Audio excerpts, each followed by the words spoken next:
magacaygu waa Maxamuud Nuur Warsame waxaana ka warbixinayaa ceelka sida loo qodo. ceelka saraftaana lagu qodaa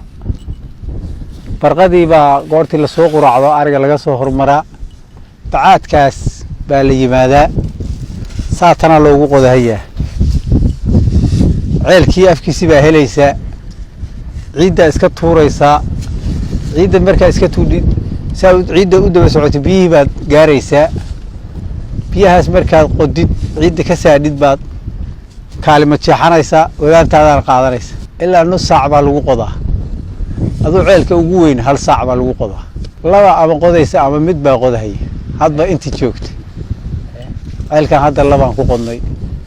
dabadaaba nin iska barbaray nin baa hadba nin baa qodahaya maya isku mid weeye wax kala duwan ma jiraan. ceesha ilaahay badiyo goofkaas inta goofka ku taala weeye aduu geela dhinacaas u badan yahay laakiin ceeshu waa isla biyo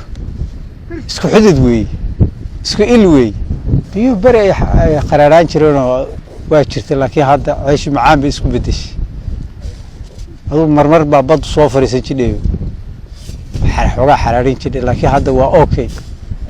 idigu waa dhimi ka dhawaata waa xareed waha badina wataas biyo halkaas waa la qotaa badda afkeeda waa xareed ilaahay baa kala soo ka taxadar tigadaas iyo waxa ciidaa ku dhacaysa la diiday ceel waxa xaani baa la rabaa in laga cabo cusub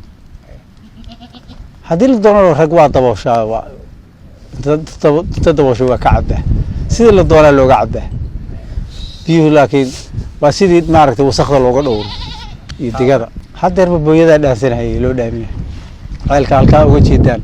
hadda wali laga badhaamay booyad baa loo qodo baadiyo loo